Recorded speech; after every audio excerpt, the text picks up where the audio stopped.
ауданаралық сотында ерекше бір процесстің куәгері болайын деп тұрып, өз әйелін ойнасымен ұстап, бірақ әйелі туған күйеуіне арыз жазып, қазір сәтте шетелде қызмет етіп жүрген жолдасы сотта жауап беруге тура келді. Қазір өзіне сұхбат аламыз ағамыздың. Жұмыс істедім дөріч. Август Россияда 8 ай жұмыс істедім де мен. Августтың 20-сы күні бұл екеуміз сөзге келіп қалдық, қатын екеуміз. Мен үйден шығып кетемін деді, шықсаң шығып кет дедім мен. Любой еркек айтады ашуланған кезде. Сол төсегін көтергенде шығып кеткен, үйіне барады. Үйіне барған екен, сол сөзге кеттің ба деп айтады. Үйіне бар дейді ата-анасы. Сөйтіп те квартира жалдап тұрады ол короче. 6 сентябрь күні келдім, бала-шағаны алып алдым, бала-шаға үйде. 2 балам. Бұл 2 кішкентайын алып кеткен. 4 балам бар ғой? Иә, 4 балам. Екеуін ертіп алдым да бардым квартирасына. Не болды саған, соған бала кеттің ба сен үйден? Сол кезде ол айтты маған, ойнашым бар деді. Точно ма десем, точно деді. Сол жерде талап қойып кеттім мен оған. Бір. 15 күні, сентябрь 15 күн тойдан келатқан едім мен. Кіріп шығайын деп, 18 күн. Кіріп шыға салайын, бала не істеп жатқан екен. 3-ші бала да үйге барды ол. Сол квартираға қайтып бардың ғой? Иә, сол квартираға бардым. 11:30-да бардым. Барсам баяғы есікті ашты, ашқан кезде кірмейсің деп алдыма шықты.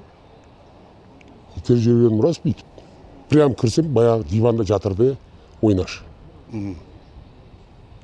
Соның ойнаш екеуміз алысып көшеге шықтық. Соседтер шықты, ажыратты. Сөйттіден хозяин келді квартираның. Сен кімсің бұл жерде айқай қылатын деп. Мен мұнаң жұбайымын, күйеуі боламыш, заңды. Мұнау мен жұбайымшыш. Сөйтсем бұл айтады, хозяин. Бұл сені көрсеткен жоқ та маған, 1 ай алдын келген кезде дейді, мұнау мен байым деп ана ойнашын көрсетті, Өзбекстанның баласын көрсетті деді та маған, өзбекті көрсетті деді. Сонымен мен кіргіздім оны деді. Екеуі содан кейін мен не істеймін, мұна милиция бер жерді, сол кезде милиция шақырды, келді, менен барып түсінік алды. Сондай ол мен қатыным ғой заңды, ЗАГСтен өткен қатыным ол. Қатыныңызға қол көтердіңіз ба? Жоқ, көтерген жоқ бұны. Ал енді бұл жерде қатыныңыз өзін ақтау үшін бүгінгі күні сізді қол көтерді деп сотқа беріп тұр. Иә. Жоқ, қол көтерді деп берген жоқ. Айқай шу, боқтады. Жаман сөздер айтты, балағат сөздер. Иә. Бұл ашу үсті любой адам айтады. Қараңыздаршы енді, мына өкіметтің заңына кейде түсінбейсің. Қазір әйелдерге, например, ол еще измена жасайды. Аружан орым. Сенікі деп прап деді. Ол келген балдарда да, участковыйлар, иә, сен прапсың деді. Сөйт, апарды заң түрде шешеміз оны деді да, апарды мен. Енді сотқа кеп тұр. Иә, енді сотқа кеп тұр. Әйеліңіз қайда еді? Әйелім базарға кеткен, базарда жұмыс істеп жүрген, ол жұмыстан айырылды. Сотқа келген жоқ па?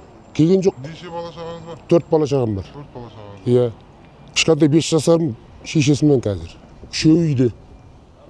Бұл оқиғаны бала-шағаларыңыз бұлай біле ма? Білді ғой енді.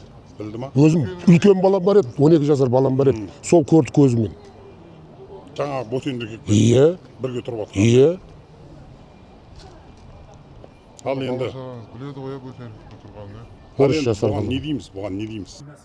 Бүгінгі әйел прап болып кетейін деп тұр. Ойнастырып жасаған әйелдер бұрын жерен етеді. Бүгін өкіметтің қорғауын өтіп жатыр. Сонда еркекті езгіліп, ертең еліне жаушап тастап. Сол көтіп сатып жүрген қатындар соғыса ма? Бұл еркекте бір қорғау бола ма? Бүгін сотқа ол күйініп айтам бәрін деп, бірақ біз бала-шағаңда ертең мынау бала-шағаң елдің осындай Россияға жұмыс істеп келсем, әйелім үйде жоқ. 6 күні келдім мен. Тоқта, иә, жоқ, осындай